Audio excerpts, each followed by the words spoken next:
Welcome back to I've Got Something to Tell You with Taylor and Colleen. We're in a new, really cozy setup. And you can see it if you follow us on TikTok or YouTube or Instagram. At IGSTTY pod. Yeah. And I feel like the new setup has caused me to She forget my life right now. I was gonna say it's in your house. No. I was so excited about it though. It's so cute to put candles out. I know. We were like trying to adjust our video so that we could get the candles, and then we were like, why don't we just move the candles? That's what I'm talking about. It's just like there was like a lot more simple ways to do it, Yeah. and we were just like We chose chaos. Yeah.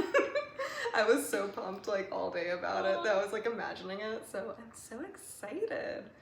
But anyway, we're on episode 22 today. Knew you were gonna do it. You said you I'm would. gonna say the number, but I'm not gonna do my usual crazy excitement Can you about believe it? I know. Because I'm always like so exciting. Okay, so anything new with you? Nothing exciting. I finished, I know I'm way behind, but the new season of Stranger Things is coming out, so we just finished The most recent one? Yeah. Oh, what did you think? It was really, well, I got pissed at the end, I'm not gonna lie. When they killed Eddie? Well, That's yeah. his name, right? Yeah. Okay. But then there was like all the, I don't care about the Russian thing, I don't care. I want it, like, get me to the people in the city and the town. That's all I care about. To be honest, I don't even remember the way that ended. That came out a long time ago now, right? I own that I'm behind. No, that wasn't a shot at you. But I was like, that took them a long time to film, I think. Yeah, but I think it's because of like there were like writer strikes and stuff, and the freaking episodes are like 2 hours long. It's like watching a movie. Yeah, that's true. I forgot about that. And then so we were watching it last night, and Kyle, like, I could hear him, but I just pretended I didn't. He's like, I don't know how long I can like stay awake for. And he's like, okay, this might be a good place to stop. And I just fully acted like I didn't hear him so that we could keep watching it. You're like, yeah. Like, pretending I was like watching it like really intently. That season though, I remember that one's pretty scary. Did you think so? The like lifting of the people and the eyes and stuff, that really freaked me out. I didn't watch any part of that. Like Kyle would warn, because he's seen it before, so he would warn me when those parts were coming. If he remembered. There were a few that got through, but yeah, I liked it. Sweet. Can't wait for the new season. So when is the new one? Do you know when the new one comes out or no? No idea. Okay. Probably should have done my research. We'll look it up later. Okay. So I was gonna tell you that I was gonna tell you about I was gonna tell you about a TikTok that I watched. Oh yeah. And I wanted to rewatch it before I talked about it, but I think I kind of remember the key points. But my friend Michelle sent it to me, and it was about like it's like this girl telling a story. And she's like, I went to a hair salon and I think they put a curse on me. And she starts telling the story, and it's actually this really like, it's a big hair salon on TikTok. Like they have like almost like 500,000 or 600,000 followers. And the thing about their salon that's like a little different is they ask consent to touch your hair before they do it. And Oh, I might have seen this. Mhm. Okay. Yeah, so she went there and she got her hair cut, and when she went home, she was just, and it was like a good vibe in there and everything, and they asked for the consent and stuff, and she was like, okay. And then she went home and she was like, I didn't really like it that much. Like I felt like there was like something that was like uneven. So she goes back in. Well, she messaged them first, and she was just letting them know like what, like she didn't really like it that much. Mm-hmm. So she goes in, and she said the vibe like completely changes, and they have like, she said like Halloween decorations up, but they had like,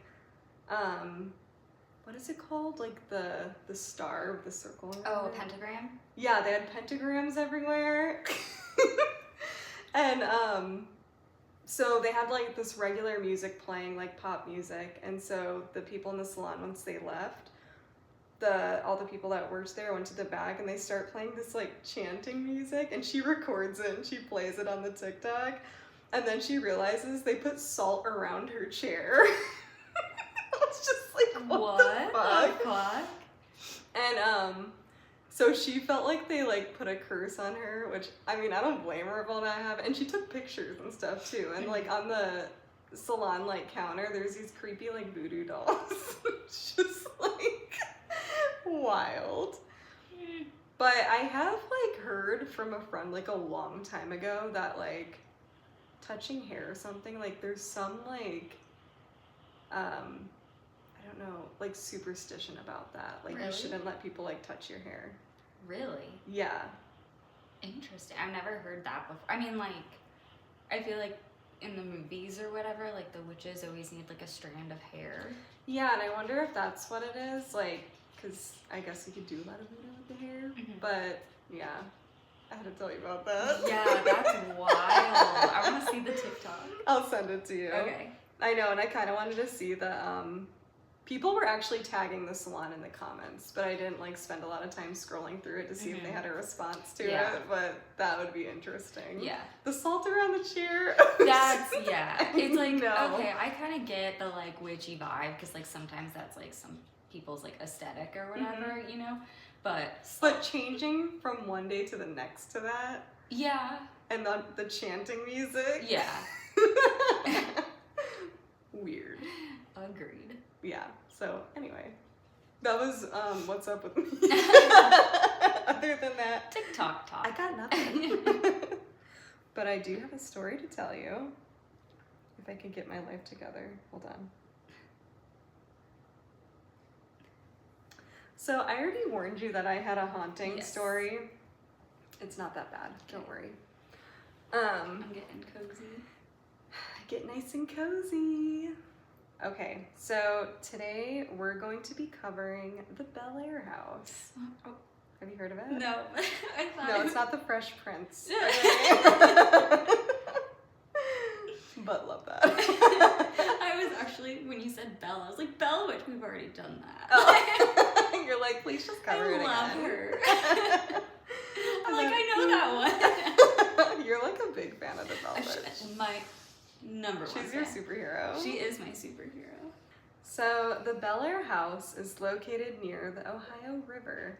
Its haunted reputation is due to a coal mine explosion in 1893 that claimed 42 lives. The house now sits where that explosion occurred. Jacob Hetherington, a prominent coal mining magnate. I don't know if it's magnet. It's M-A-G-N-A-T-E. Magnet? I don't know. I'm thinking that's just like a really good like coal miner. So let's just pretend that's what it is. Okay. It's your story. Can you do whatever you want? True. He built the Bellaire House himself in 1847 after marrying his wife Eliza Armstrong. The land was believed to be near sacred Shawnee Native American burial caves. Don't do it. I know. Already building it where like 42 people died in an explosion. Interesting choice. Yeah. The combination of these spiritual sites and the magnetic energy from the nearby Ohio River is said to create a potent portal for supernatural activity. The property, once used for Native American rituals and touched by the violence of the French and Indian War, is thought to retain powerful residual energy from these historical events. The house is believed to be built on ancient ley lines, which are theoretical pathways of spiritual energy that connect significant landmarks, which I did not know that. That's really cool. That is really cool. According to Kristen Lee, the current owner of the home, she's quoted saying, "A hotspot of paranormal activity. It's equivalent to a point on the map that is very rich with paranormal activity." Okay. Current owner? She lives there? I'll get to it. Okay. Yeah. But she says it's said that spirits can port in and out of a ley line. Nope. I know. Back to Jacob Hetherington. After he built the house, he built a very successful coal mining business, making the family very wealthy in the area. By the time Jacob passed away in 1904, he owned 787 acres of farming, coal and mine land, a hotel, 30 houses, a steamboat, 30 barges, and investment interest in several local establishments. So he did pretty good. Yeah. Alex Hetherington, his son, took over the mining business until he was overcome with stress of the business. Which I don't blame him, because that sounds like his dad owned a lot. Yeah. It's a lot for one kid to do. Right? According to the family, he was ordered to the Athens Asylum in December of 1887, receiving a diagnosis of non-compos mentis, meaning he was not of sound mind. So it just took a toll on him. That feels like something like the everlasting faint when we talked about that. Just like a catch-all kind of like diagnosis. Yeah. It's like they're like, he has the non-compos mentis. He caught it. Yeah. Very contagious. Right. Just a bunch of people walking around with no sound mind. That was us trying to figure out the candles earlier. No, I definitely did not have a sound mind. No. Pretty sure I still do. To be continued. We're gonna get her diagnosed later, don't we? I know. Historical records describe how Alex would wander along the Ohio River, convinced he was on a boat headed to West Virginia, often disoriented and unable to identify himself. This sounds like me right now. I liked the idea that he thought he was on a boat. Do you think he's just standing there rowing? Yeah. Because that's what I imagine. He has a fishing pole. And people are walking up to him and they're like, who are you? He's like, I don't know. Used to say. But I'm on a boat. I'm on a boat. Yeah, I knew you were. Alex's daughter, Lyde, took over the family's business and the house. Lyde? It's Lyde, so I think it's called, or it's pronounced Lyde. I know, it's different. So she took over the business and then she passed away in 1947. She died abruptly of a heart attack in the living room, which is now known as your favorite, the seance room. Oh, God. Seb said it looked like we were going to have a seance in here, and I was like... It kind of does, to be honest, yeah, with the candles. And then I told him, I was like, she's doing a haunting today, so I'm sure it's going to come up. It always comes up. And the reason why it's called the seance room, we're going to get into that. If that doll comes out of that room into here... What if it just we heard like little footsteps and it just started marching out here? I would assume it marches. I don't know. I would assume... No. How would you, like a crawl? Yeah. I was like, I don't even want to say it. I feel like we need to post a picture of it so people know what we're talking about when I refer to this doll. It's not an actual like doll, but it's like a plastic bear with star eyes. Yeah, and it moves. And I will not go in that room. It so it's like on a shelf facing forward. Okay, so it's like a plastic doll with star eyes, and it's a bear, and it's just creepy looking. Yeah. And that's what I was saying. It's on a shelf and it's facing forward, and randomly we'll go in there and it's facing the window. Yeah. And there's no way. I will not go in that room. I will not look at it. And Seb has chased me around the house with this thing, and I just like run with my eyes. I feel like I didn't witness that, but I wish I did. You were there. And thanks for the idea. Kyle was there. Wait. Okay, yeah, I remember. So funny. So stupid. Totally forgot about that. Okay. So, anyway, the seance room. Edwin, Lyde's brother, attempted to contact her after death by using a medium and conducting seances, hoping to speak to his sister. He didn't realize by doing this, he was actually opening up a spiritual portal on land that already had significant amount of energy brewing. And it was on a ley line, so... Of course it was. Yeah. He fucked up. Sounds like it. When he did this seance, he let in a spirit named Emily Davis, who appeared as a little girl, but some speculate that she is a demon disguised as a little girl. Taylor. She is seen mostly in the attic and is said to be seen wearing a white dress with sandy blonde hair. The current homeowner, Kristen Lee, says the attic is where she feels the most oppression.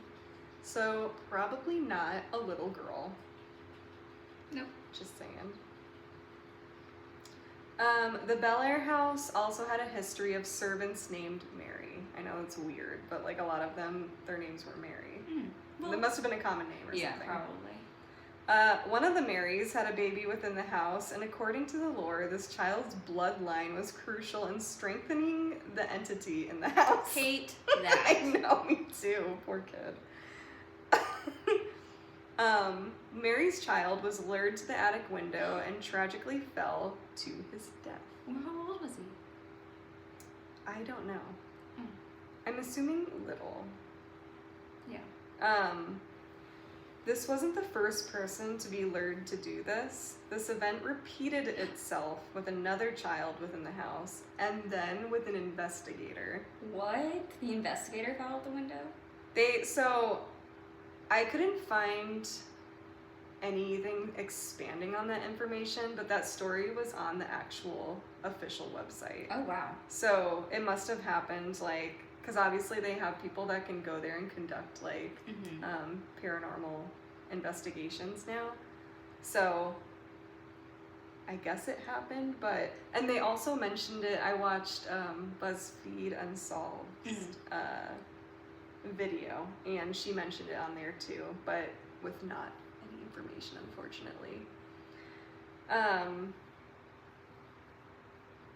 So after Edwin passed away in 1962, the house went through several owners before going into foreclosure in 2005. They would only live there momentarily before activity in the house made them leave. While the house was abandoned, neighbors would see activity in the vacant home. They claimed to have seen movement in the house and people peering through the windows when nobody lived there anymore. It was eventually acquired by Kristen Lee, who is a mental health professional as well as a psychic medium. And she claims that when she moved there, she was not a believer. She was a total skeptic, like did not believe in that stuff at all. But she's a medium? I'm assuming from living there, I wonder if like picking up on stuff kind of opened it up a little bit, or just being open to it. I didn't find anything else where she expanded on that, but that's just my guess. Okay. She's like, it's only how I make my living, but I don't believe it. I'm a psychic medium, but I don't believe in ghosts. Her original home was destroyed in a flash flood, and she came across the Bellaire House at a foreclosure sale. And she thought she got super lucky with purchasing the home for only $46,000. Oh, wow. So she's like, score, I just lost everything. Like, I'm gonna get this house. So soon after the family moved in, they would hear voices, things would disappear mysteriously, and she would hear footsteps in the attic. One night, Kristen fell asleep on the couch in the living room. She claimed to have awoke to a man standing in her living room who she could see through. She watched as he walked away and vanished before her eyes. She said that room became so cold that she could see her breath. Oh my god. That's crazy. She played off that occurrence to being overly tired, as they had just dealt with the tragedy of their home being destroyed and like moving their life into this house. And was like, okay, maybe it was like a little bit of a dream or something. It wasn't. Spoiler alert. Spoiler alert. However, the encounters began to escalate, getting more aggressive. She says she was upstairs in the back bedroom of the house with her dog Bella, who was a little dog. She said she felt sleep paralysis, like, kind of coming upon her, and she felt like she couldn't move. But she did see a dense, dark mass floating towards her. She said Bella was barking so ferociously she could feel her claws coming out on top of Kristen, and she said that she could feel, like, when the dog was barking, like, she could feel the breath, like, on her face. She says that the dark mass lifted Bella up off of her and slammed her against a wall. Bella's okay. Okay. But fuck that dense mass. Fuck that guy. I know. Whatever that thing is, rude. I'll tell you what that thing is. Fucking asshole. That's what that thing is. Oh. You looked scared when you said that. I know, but I was like, She's... Your I'm real tough right now. She went from, like... really tough. Like, mad and tough. And then it started looking really scary. Yeah, then realizing what I was saying. I know. So you probably saw the surprise in my face. I was like, okay, Colleen. And then I was like, I'm taking it back. I take it back. I'm going to take it back immediately. I mean, this is all the way in Ohio, okay? We're good. We got Copper. Mm-hmm. He's sleeping. So Kristen eventually tried renting an apartment to get out of the house in 2009. She was still owner of the home and made attempts to rent out the house. However, the renters would leave immediately with fear of the home. Kristen wrote in her book, Paranormal Confessions, tenants reported all kinds of paranormal activity. One had a chandelier fall, just missing his head, while another told me about experiencing a full-on physical assault. Oh my god. I know. Oh, so I don't remember which episode this was that we recorded, but I remember I was trying to tell you a story that I had read that someone tried to sell a house for $1. This is it. Yeah, because I was like, I could not find it anywhere. Then I read it. I was like, oh, I didn't make it up. So she even attempted to sell the home to the village for $1, which was refused because the house gained a reputation. So she was stuck with the house. She then turned the house into a destination for paranormal investigators. So it ended up working out for her. So things that have been experienced by guests in the house. Apparitions and shadow figures. Guests have claimed to see full-bodied apparitions, especially a man believed to be Edwin Hetherington. Shadow figures are often seen darting through rooms or standing ominously in doorways. I hate the darting. I hate the ominous standing. I hate that too, but the darting... I forgot to tell you. Quick story. Oh god. It's very short, Okay. but I was like half asleep and like my eyes were still blurry, and I saw in the, because I've been leaving like this little light in the bathroom open on, and just because Seb goes to bed later and I get freaked out in there because it's really dark. Yeah, I sleep with like the TV on. I'm scared of the dark, so. Yeah, okay, same. No shame. Thank you. So like my eyes are barely open and I see this dark figure like go into the bathroom, and I was like, because it was right as I was opening my eyelids, so I was like, was that me? And then I see it like go in and out again. I was like, oh my god. I was like, am I seeing something? And then I said, oh thank god. But like the actual thoughts in my mind. Yeah. Terrifying. I think it was because I was like in between sleep, so it looked so scary, and I was just like, "This is what I get for telling these stories." I know. Like, well, so remember when so I did the Axeman, and it was when Kyle was out of town. So when Kyle was out of town, I closed like there are a couple ways to get into my room, like my main bedroom, and I close all of the doors and I lock them. But like my cat will sometimes go nuts and it drives me crazy, so I like will lock her in the hallway, and I'm just like sorry, but yeah, if you're gonna freak me out, yeah, then like, you I'm gotta not trying be to be locked out. Yeah, and I'm not trying to be a jerk, and it's usually around like, I don't know, like 4 in the morning or something like that is when she like kind of, which is the worst time to do it. It's the worst because it's like, you're right, like it's right in the middle, like 5 a.m. maybe not that bad because like I'm 5 a.m. safe. Yeah. 3 and 4. If it's 3 o'clock, I will. 2 to 4. Yeah. That's the scary time. But so I put her out in the hallway and fell back asleep, but I had like the Axeman on my mind, and then all I hear is like at the door. I was like, Luna, are you freaking kidding me? You're like, I know it's you, but can you not? chiseling? I feel like she did it on purpose. Away. Yeah, exactly.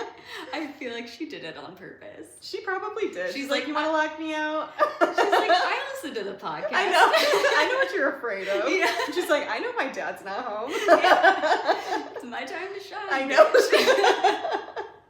Cats are such assholes, though. I feel like it would be hard to sleep in a room with a cat locked in there anyway, since they're like nocturnal. Because I know our cats, like Willie, he was like the orange long-haired psychopath cat. He would I'd shut my door and there was like a shelf like right by the door, and he would like try to open the doorknob like with his paws, go like I was just like, I hate you for that. Zoe used to do that, and the first time she did it, it scared the crap out of me. Yeah, because all I remember is like hearing the door jiggle and just like my like freezing, and then the door opens and I don't see her come in, so I was like, what the? You just see the dark. Oh my god, that would be so scary. It was so scary, and it was when I was living at my parents' house, and so I had the basement room, and oh my god, yeah, so that's even worse. Yeah. It was so scared. And then she just like hopped on the bed. I was like, you jerk. She's all like purring. She's like, that's what I did. All right, sorry, I derailed you. I derailed myself there. Okay. Oh, and also, a female spirit is also frequently spotted, sometimes appearing in the upstairs hallway or peeking from behind furniture. I hate that. The peeking. The peeking behind the furniture. Yeah. This ain't hide and seek, say. Like, I would rather have them appear full body than peek from somewhere. That is so scary. Ugh. So, any ghosts in here, take notes. Ew. There aren't any. That's true. Another thing is disembodied voices. They hear whispering, shouting, and clear EVP, electronic voice phenomena. So, like, I think that, no, we didn't use that in our paranormal investigation. It must be a different. Did you just call it a paranormal investigation? It was! How dare you, it was. Why is that funny? During our paranormal investigation. Like it's okay, our spooky tour. Our pub crawl. Okay, Colleen ruined it. She's like, gotcha. You're like, I'm Lieutenant Taylor and this is paranormal investigation. I'm conducting a paranormal investigation. We did not use EVPs though. Yeah. We used something else. Wait a minute. Yes, we did. I think that's a spirit box. I don't know. You're the Well, expert. it says electronic voice phenomena, and we're picking up voices. Yeah. So we did use EVPs in our paranormal investigation. Mm-hmm. Anyway. The way you said it. Like, very seriously. You were like, during our paranormal investigation. I still stand by that one. You do like a whole debrief on it. I know. I mean, You're like, let me get the case files out. Okay, I love that actually. I'm gonna do that next time. I actually have a hat that says paranormal investigator. I'm not surprised. Okay. I bought it a long time ago. I was gonna say, if you didn't have one, then I was gonna buy you. I'll wear it on the next recording. You need to give me my engagement ring. It's not here yet. Oh. But I can't wait. Okay. They're so cute. I bought ourselves this bat ring because I feel like it's just like our vibe and we need like a best friend ring. I freaking love bats too. Okay, so where was I? Sorry. Many guests have reported hearing their names being called when no one else is around. And that was the last of the disembodied voices. The next thing, violent poltergeist activity. Items like lamps, books, and even furniture have been known to move on their own. Doors slam violently, sometimes locking guests inside the rooms. It's so scary. Guests have felt physically pushed, scratched, or had their hair pulled by unseen forces. Yuck. So it's like a entire house of Bell Witches. Pretty much. It's like a whole house of ghosts on level up like 5,000. Whoa. That's what it sounds like to me. It's not the Bellaire House, it's the Bell Scare. It is. Episode name. Title. Ouija board warnings. Oh. Paranormal teams who've used Ouija boards in the Bellaire House often receive urgent messages to get out, Yeah. or are warned not to go into certain rooms. Sessions have also channeled supposed demonic entities or spirits that pretend to be helpful before turning aggressive.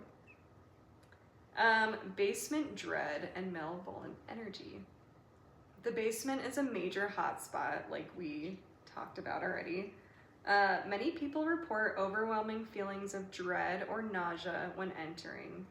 Mediums and psychics have sensed portals or openings to other dimensions down there.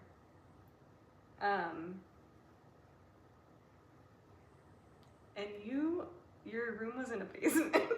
I just thought that. There's like a portal down there. Oh my god. No. Possession or oppression sensations. Several investigators have left the house reporting days or weeks of emotional turmoil or illness after their stay. Some claim to have been temporarily possessed or felt something trying to get inside them. And that's in quotes. Gross. Animal reactions. Dogs brought to the house often bark uncontrollably or refuse to enter certain rooms. I would not bring my dog there after hearing that story, though. It's so rude. Okay. Yeah, why do they bring the dogs? I don't know. What? Are they like the canine force for paranormal investigators? I thought you were gonna say like a joke or something. You looked really excited. I don't know. I think they're just like the ghost hounds. Oh, because you're saying because they're in paranormal investigators, like if they have like a canine unit, that would be cool. The dogs are like, don't pull me into this shit. I didn't sign up for this. Copper's like, that ain't my vibe. Yeah. Copper would he's snoring or breathing heavy. Copper would let you get attacked by a ghost before. I kind of feel like he would too. I'm sorry, I pet him and he jumped. I startled him. He's like, yeah, I would let you get attacked by a ghost. Okay. Dream invasions. Guests have reported strange lucid dreams while staying the night, many of which involve spirits communicating or warning them. Some even claim to wake up and find shadowy figures hovering over them in the room. Very scary. Why? I'm sorry. Why do people go? Why do people go? Like, if you go, and don't claim to not know what's going on there, and that's why you stay. Like, I think they go there for that. it? Yeah, I would. I wouldn't stay the night. Don't get me wrong. No. I would do a tour. I feel like you would too. I don't like this whole no you can do it because you're brave thing that you are. You're Braveheart. You and Kyle use it against me. You're like, that's how he got me to watch Stranger Things. Is he was like, you're like, you did a whole like. Okay, I'm not gonna say paranormal investigation again. You did a whole spirit box session. Actually, you did it 3 times. 3 times. Now. Yeah. Mm-hmm. So I feel like you can handle. I don't know. I feel like you can handle the poltergeist. I feel like if they like pushed you, you could use your like boxing skills. Listen, I'm brave on my own terms. And I'm not brave for the Bellaire House. Okay. Braverly. There's the whoopsie. Bravery level 2. And I think I need to be at a 10. I feel like us combined, You plus maybe Norman. Maybe. No. Norman on the ghost tour left me in the doll. He wouldn't go in the doll basement. Are you serious? Okay, never mind. Okay, well, if it was just you and I feel like, yeah, I feel like we might not survive. Yeah. We need to equal 10, and I don't think we would even equal maybe like 7. probably less than that. Yeah. I think we're like, you're like maybe a 4. Maybe. I feel like I go in really brave, and I stay brave for a little bit until something really freaks me out, and then I'm like, I'm scared. Yeah. You get really quiet when you get scared. I do. I feel like I get really aggressive. That's so true, actually. Yeah. Yeah, because when we're in that hotel, I did get quiet, because I feel like as soon as the spirit box said my name, my heart was like pounding, and then I just felt exposed, and then Colleen was scared, but then she was asking a ton of questions. Well, and then I was yelling at everybody, which Norman did cut a lot of it out, because I think at one point I told like Kyle and Mike, my brother, I was like, shut up. I'm not joking, shut up. What is that in there? Is it? Maybe you did it like a few times. Oh, yeah. Because I think I definitely heard some like warnings from you. If I'm remembering right. Maybe you did it a few times. Yeah. I I think you did. So anyway, that was the Bellaire House. I liked it. You did? Yeah. Okay, cool. It scared me. Not gonna lie. It's a little spooky. Yeah. I think it's like the assaulting, which is like, because like the aggressiveness of like the poltergeist, I don't love that activity. Like we can go to like a haunted place if there's like don't touch me. I don't like when they say like a figure, like what? Like what does it look like? Like a dark figure? Yeah. Like I think of like a Dementor. Yeah, I feel like, those are scary though, because of the mouth. Yeah. Yeah. I mean, I didn't think about it like that until you said that, so. You're welcome. Sorry. Startled Copper again. But anyway, do you want to take a break? Mm-hmm. Okay. And we are back. We're back. And Taylor, I've got something to tell you. Now I get to get cozy. I know, get cozy, got your coffee. Got my little candle ambiance. There you go. And my blanket. You good? Yes. You good, kid? Yep, I'm ready. Cool. Well, I'm going to tell you a survivor story today. Yay, I love those. Okay. We've done a lot of axes recently, so.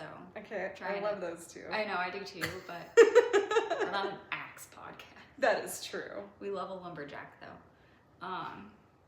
Sorry. Okay, so this is going to be the survivor story of Lisa McVey and how she helped catch a serial killer. Whoa. It's crazy. I'm super excited. Other reason is I love the show I Survived. Like, I had a hard time watching it for a long time because I feel like it became like too real. Mm-hmm. You know what I mean? Because it's the actual survivor telling their story. Oh. So it's kind of like really hard to watch, but I look at it from a different lens now, and I really like it. So it's more exciting to watch. So she does have an I Survived episode, and the other favorite thing is there's a Lifetime movie. Oh yeah. She's a big Lifetime fan. Love that. So watched it multiple times. Her movie is called Believe Me, the Lisa McVey story. And she helped work on the movie. And she talked about how the movie was actually a really big part of her healing process. Oh, so, cool. Yeah. We're going to go in a lot about her life. I mean, come on. I already said it's a survivor, but we're still going to have some rough waters before we get to the good stuff. Yeah. Okay. Oh, fun fact, this is a shout out for Anissa because the movie was filmed in Canada, and the sister in the movie is Lola from Degrassi. So Oh, I know. There you go. Anissa. I mean, I don't know, but As soon as I saw her, I was like, Anissa will love this. Now she's gonna go watch it. And do you watch Ginny and Georgia? Have we talked? I do. You do? Okay, the girl that plays Lisa in the movie is Abby from Wait, Ginny. which one's Lisa again? The story that I'm about to do. Oh, wait, what about Ginny and Georgia? Sorry. I was thinking Lisa was a character. No, Abby from Ginny and Georgia, she's the redhead. Why can't I remember? Oh, Yeah. okay. And it's like genius casting because she's so tiny. Mm-hmm. So like every time you see her, you're like, you're a child. Like you are teeny tiny small. Yeah. But yeah, so really, really good watch. Sorry, we are going to get into the story now. So before I dive into Lisa's story, let's talk about what's going on in Florida. This all happens in Florida. Of course. Good old Florida. So it's the fall of 1984 in Tampa, and the city is living in fear. For months, women have been disappearing, and their bodies are turning up in remote, secluded areas like wooded lots, desolate roadsides, and canals. And the details of these are horrifying. There is a lot of I'm not going to go into it in super detail. Mm-hmm. I can tell you one, maybe. It's only one. Okay, I'll tell you one. Paint the picture. One Maybe girl. That's all we need to see. Okay, there's one woman that was found where the murderer had splayed her legs open and put scissors inside. I know. Sorry, I knew you wouldn't want to know. But I mean, it gives you an idea, I guess. Yes, And of I how, can't like, believe there's even more of those. there's because that's already horrifying. yeah. So just knowing that these are really horrendous. Yeah. And so the women, all of them have an MO though. They all have been strangled, they've been tied up, they have ligature marks on their wrists and ankles. They have been beaten or bludgeoned to a point of severe trauma. I hate that word, bludgeoned. Bludgeoned. Yeah. And they have been sexually assaulted. Mm-hmm. And then their bodies are dumped. And they're also, like I said, as the example I gave, posed in specific ways to kind of dehumanize them, I guess is the light way of putting it, but it's to humiliate them even after death. The victims are young, vulnerable women. Many of them were possibly sex workers or women experiencing homelessness, and whoever is doing this seems to be targeting women who might not be reported missing right away, so it's making it hard for the police to connect the cases. Oh, kind of like that Alaska one that you did. Well, that one, they weren't even trying. Yeah. But the police know they are dealing with a serial killer, they just have no leads, and the city is desperate for answers. And at this same time, Lisa McVey is a 17-year-old girl living in Tampa, Florida. And let me tell you, her life is already a pretty bad nightmare. Aww. Yeah. I'm going to quote Lisa in a lot of this because this is her story. So I watched also a lot of interviews. There's a great interview with her. Like, she just is incredible. Sorry. It's like it's like a local Tampa like news channel, but it's a really, really good interview. Anyway, so Lisa said about her life that she was a child who was never wanted. I was abused physically, mentally, emotionally, sexually, you name it, I endured it. That's so sad. It's really sad. Her mom was struggling with substance abuse, so Lisa moved in with her grandmother, but her grandmother's house was far from safe. Her grandmother's boyfriend sexually abused Lisa for over 4 years, and Lisa later revealed that my grandmother knew, she knew what was happening, and she didn't stop it. That's crazy. It's the whole family is just like that. In the Lifetime movie, there's this scene where like Lisa's moving in with her grandma, and she's like so excited, and the grandma is like, "Do you like your room? This is a nice house, right?" And she's like, "Yes, like I love it." And they, again, the casting of Katie Douglas as Lisa was genius because she's so tiny small, so it's again reminding you how young this girl was. But they also like put her in pigtails and kind of like frilly like young girl outfit, so you're just like, it's not being missed that this was a young girl and this should have never happened to anybody, but this was a child. But so the grandma's like, "This is a nice house, right?" And Lisa's all happy and stuff, and again, this is in the movie, and the grandma says, "Well, sometimes we have to do things to keep nice houses." And then they just like pan, and the grandma's boyfriend is like lurking in the doorway of Lisa's room. It's disgusting. But so Lisa felt trapped, abandoned, and hopeless. The escape that she thought by moving in with her grandma was actually turning into a hell. And by November 2nd, 1984, Lisa had decided she was going to end her life. She said that night, "I wrote a suicide note. I was done. I couldn't take it anymore."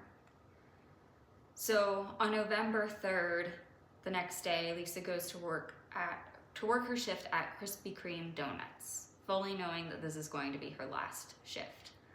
Her boss actually asks her to work a double, and she gets permission from her grandma to stay late. So her shift ends at 2:30 a.m. and she takes off on her bike to ride home, and this will come up later, but in one of her interviews, she actually defends this, and I love this because I love being like, when somebody's like, "Why would you ride your bike at 2:30 a.m.?" It's like, because that was my mode of transportation. But so she says this: "My mode of transportation was my bike, and I rode it everywhere, and I have every right to ride it at 2:30 a.m. just like I would at 2:30 p.m. Like, they're fully trying to like blame her. Like, you shouldn't have been riding your bike at 2:30 in the morning. I don't think that was the problem. How about we go into what the problem was? Right. So while she's riding home, Lisa has to pass by this church, and she doesn't know why, but she gets this like bad feeling when she sees that there's a red car sitting alone in the parking lot. She does know about the killings happening around Tampa, so that bad feeling just like really sticks with her. And then before she can react, a man runs up behind her, grabs her off her bike, holds a gun to her head, and says, "Don't make a sound or I will blow your brains out." He forces her into his car, and at gunpoint, he rapes her. And I want to be very sensitive because Lisa, in her own words, has said that this was not assault, not a sexual attack. It was rape. I'm respecting her by using that word, so I'm just going to say that this is going to come up more. So, but I'm going to use that word because that is the word that she wants to use. Yes, and this is her story, so I'm going to respect that. Afterward, he ties her up and blindfolds her, but Lisa is already thinking ahead. So he blindfolds her, and she uses her like jaw to push the blindfold up a little bit so that she can see under it. Oh, that sounds hard to do. Like, you think about it, like moving your like cheeks up, kind of. But like, genius skills. And she starts taking in her surroundings. She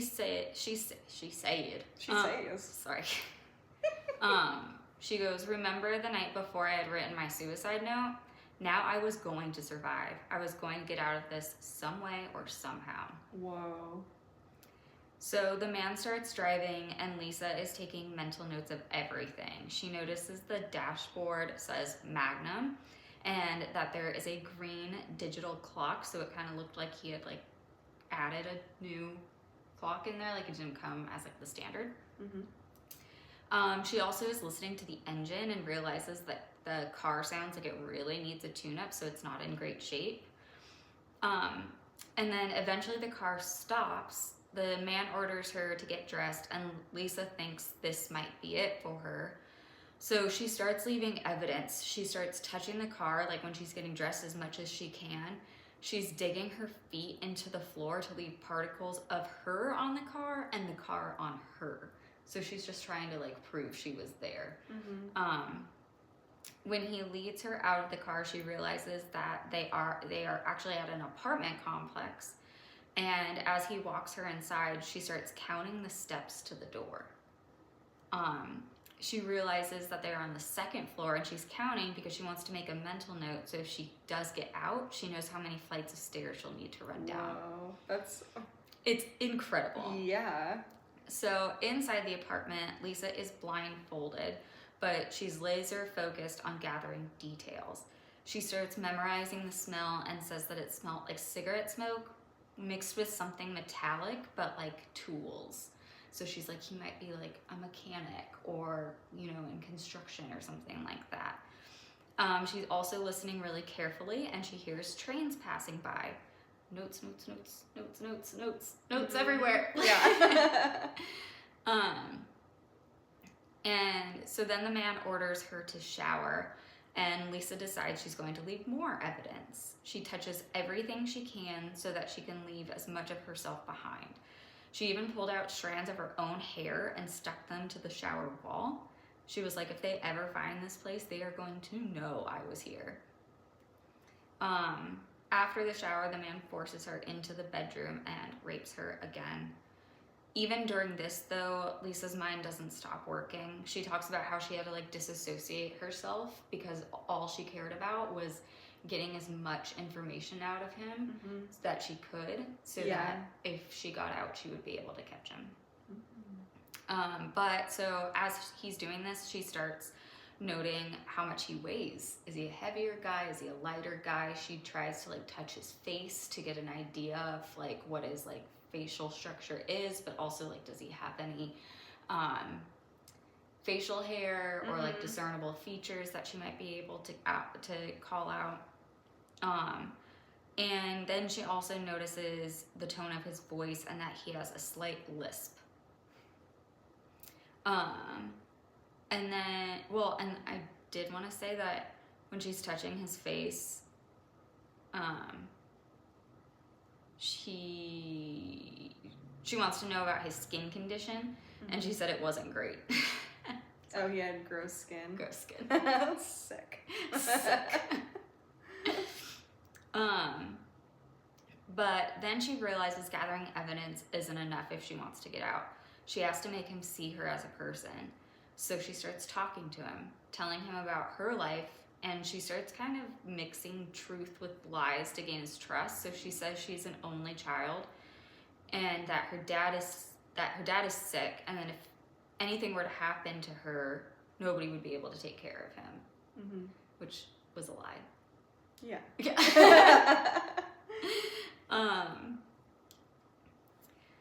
She even compliments him, saying, you seem like a really nice guy. And she realizes that a lot of what he's sharing with her is like anger towards women. And so she's just like trying to be like nice to him. And she even says at one point, like, I'm sorry, like women have been so cruel to you or something. Oh, wow. Yeah. But it works. So her complimenting him, he starts to open up to her. He tells her his name is Bobby and shares details about his life. He even tells her he's done this to other women. Gaining the trust. So like I said, she realizes that all of this is about hating women, and the key is showing him kindness. So at this point, Lisa has been held captive for 26 hours. Jeez. During that time, she's been repeatedly raped and assaulted, but she's also managed to keep her composure, gather evidence, and make her captor see her as a person. She even says they could be boyfriend and girlfriend in real life, but he has to let her go. And Psych. and then she just ghosts him. Leaves him unread. So Bobby falls for all of this, and he tells Lisa, I'm going to have to let you go, but I'm trusting you not to tell anyone about this. Oh, it worked. It worked. Little Lisa. I know. So he ties her hands again. He puts her back in the car. As they drive, Lisa starts keeping track of the sounds and the turns, which direction they're going, and trying to figure out exactly where they're going. She also says that she has a really good sense of direction, so she almost remembered it, like to the point of knowing each turn he took. Oh, wow. Yeah.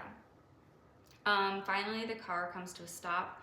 Bobby. You got it. Okay. Thank you. Bobby pulls her out of the car, and she can smell grass. She stood frozen until she could hear the car drive away, and then she ripped her blindfold off, and it's 4 a.m. in the morning, and she says she was standing in a park and just saw this beautiful tree in front of her. She had one moment of release, realizing she was out of that apartment, then immediately realized he could come back. So she takes off running, and she recognizes where she is, and she's not too far from home, so she runs back to her grandmother's house. When she gets home, she's welcomed with open arms, and they are so thankful she is safe. No. Yeah. End of story. Just kidding. No. The dick of a boyfriend beats her for disappearing for so long, and he's pissed because they had reported it to the police, and now that she's back, they have to deal with the police more to get her statement because now she's claiming she was kidnapped. What an asshole. So, like I said, they had contacted the police when Lisa didn't come home from her shift, and now the police are more involved with Lisa saying she's been kidnapped for 26 hours. But on top of it all, the police don't believe her. Really? Yeah, hence the title of the Lifetime movie, Believe Me. Is it because of, like, were the grandparents, like, saying that she, like, made it up or something? And since she's, like, a little girl? Yeah, there's a lot of it. So, like, they asked her why she would ride her bike at 2:30 a.m. Oh, that's right. At one point, they're like, just admit it. You were out to meet a boy, or you were, like, partying with your friends. Yeah. Like, you're just trying to, like, make something crazy up to get out of, like, getting in trouble. Yeah. And after all that attention to detail. Oh, yeah. And that's the other thing is, like, they even doubt that she got these details because they're like, you wouldn't be able to keep that calm in that type of situation. Nobody would, like, get this level You're of like, okay, tell me how I am then. Yeah. Like, what do you want from me? So annoying. Yeah. Frustrating. So it's infuriating. Yes. Thank you. Why don't I just take these words out? Like, I practiced this, and I could just be like, I don't have to say that. I think you nailed it. I don't know what you're talking about. I felt like I stumbled on it, but no. But so she doesn't back down though. She insists that she was kidnapped. Sorry. Okay, so Lisa isn't backing down though. She insists she was kidnapped, she was held at gunpoint, and she could prove it. And finally, one of the officers calls in Detective Larry Pinkerton. I love that name. We love him. So when Detective Larry Pinkerton of the Hillsborough County Sheriff's Office hears about Lisa's case, he immediately knows something is different. Lisa's already told the responding officers everything she can remember, details about the car, the apartment, the man's voice, and even the smell of his home. So when Larry meets Lisa, he says, when I sat down with her, I could tell she was telling the truth. She wasn't just giving random details. She was remembering specifics only someone who had been there could know. And so she tells him everything. And he listens very carefully. That he says the level of detail she remembered was incredible. He'd never seen anything like it in all of his years of law enforcement. Dang. So obviously Pinkerton. I love that.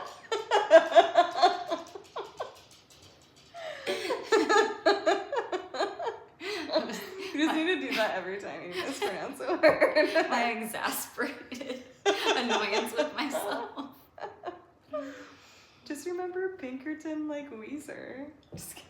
Yeah. Well, remember Pinkerton Security? Yeah, okay, that's why it sounds familiar. Yeah, unrelated to him, I think, but... Yeah, but still, I mean, it's not like, I don't think it's common.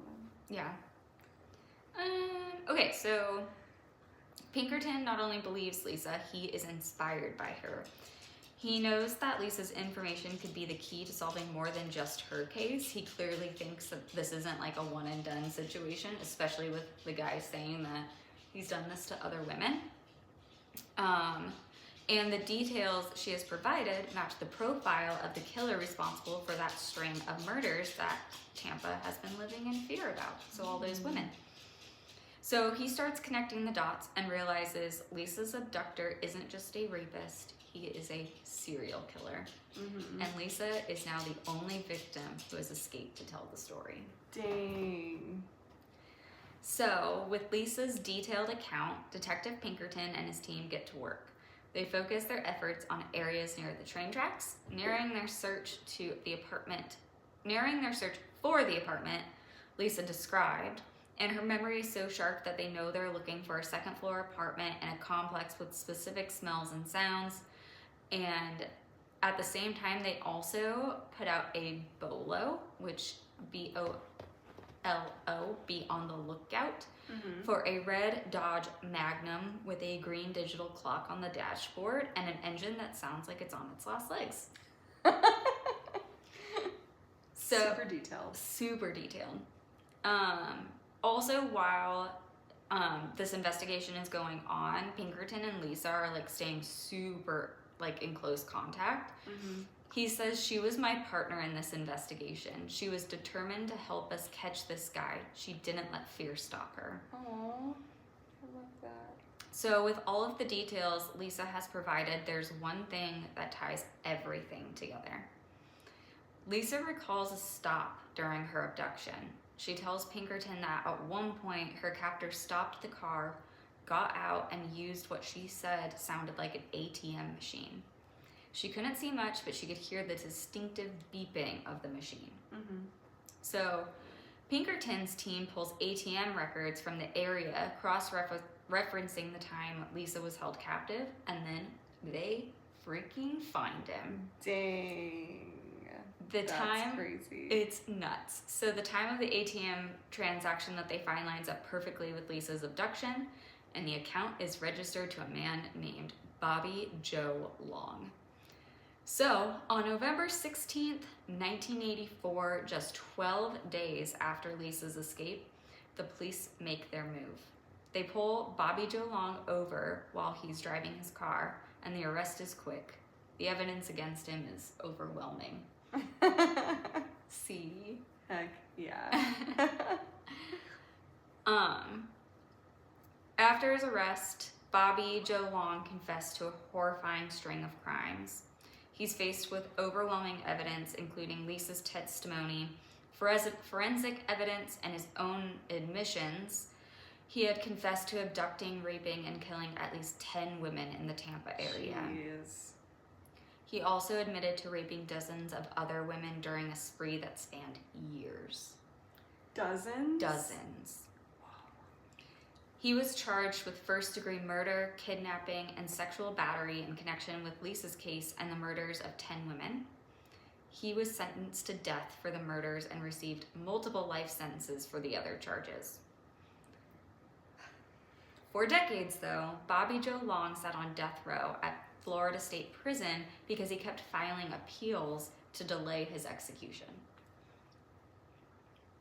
But on May 23rd, 2019, more than 30 years after his conviction, Bobby Joe Long was executed by lethal injection.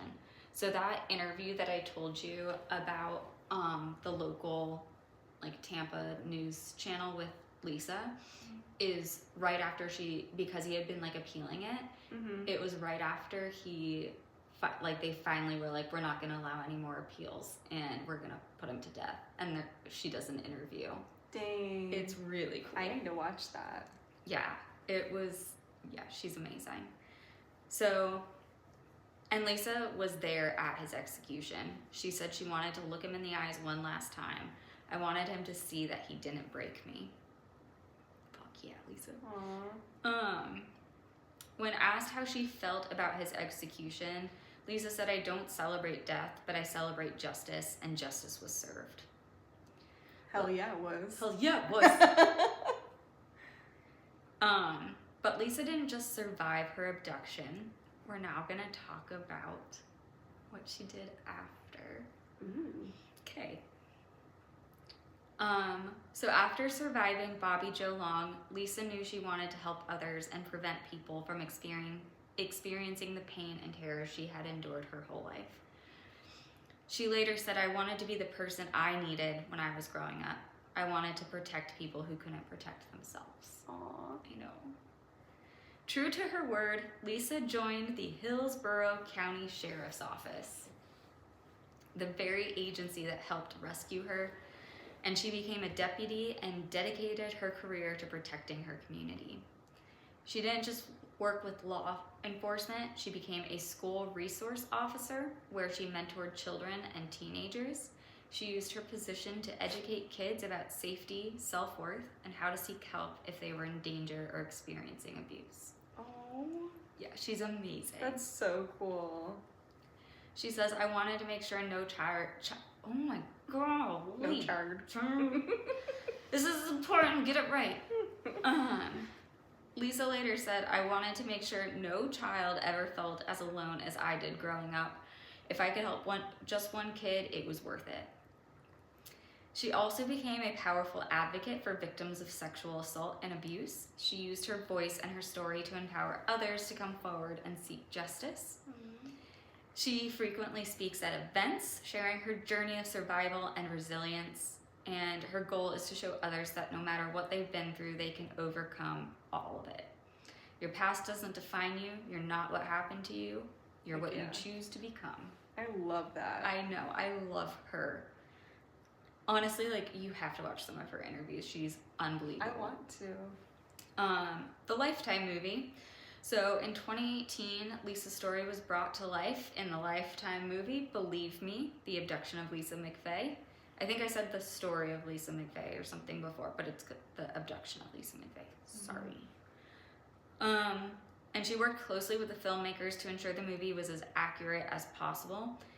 Even though reliving the trauma was difficult, because I will tell you that it is not easy to watch. I was wondering. Yeah. Yeah. It is definitely not easy to watch. But she did say it was a huge part of her healing process, and she wanted people to see the truth, to see how I fought, and to know that they can fight too. Mm-hmm. She's also like very, again, she's very clear on like, she survived it, but it wasn't easy. And what she went through was horrifying. Yeah. But she survived it. Mm-hmm. And like, she doesn't hold back on the details of it because she thinks it's important for people to know. That's kind of what I thought when you said that. Just for all the work that she's doing with like people that have gone through that, it sounds like she's like, I need to get this exactly how it was, even if reliving it is what she has to do. She's also received numerous awards and accolades for her work in law enforcement and victim advocacy. She was recognized by local and national organizations for her contributions to public safety, her mentorship of young people, and her tireless efforts to support survivors of abuse and assault.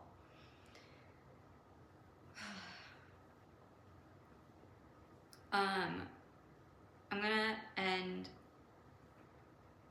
with one last quote from Lisa. She says, I've been through hell, but I'm still here, and I'm not just surviving, I'm thriving, and if I can do it, so can you. Heck yeah. Yeah. I love that. Yeah, so that is the incredible survival story of Lisa motherfucking McVey. And how she loved that story. I'm sorry. No, I'm just shut up, I haven't done it. You're like, I'm not done. I was just gonna say, and how she helped catch they describe him as one of like Florida's most notorious serial rapists. Well, yeah, he like dozens of women. Dozens. That's On top of the 10? That's crazy. Yeah. Stupid ass Bobby Joe. Dumbass Bobby. Yeah. Well, loved that story. Yeah. I love a survivor story. We love a survivor story. So thank you everybody for listening. If you wanna send us your own scary stories, they could be paranormal or they could even be creepy stories. Like you come across a creeper or something, or what were you gonna say? I was gonna say maybe you guys want to conduct your own paranormal investigations. You know what? They should. Email us about it. Grab your EVPs. Yep. But you want to tell them the email? It is igsttystories@gmail.com. And then follow us on TikTok, YouTube, Instagram. I think that's it. Yeah. At IGSTTY Did I spell it right? Yeah, but that's my job. I know, sorry. I'm fired because I can't talk today. But yeah, thank you for listening. Later. Bye.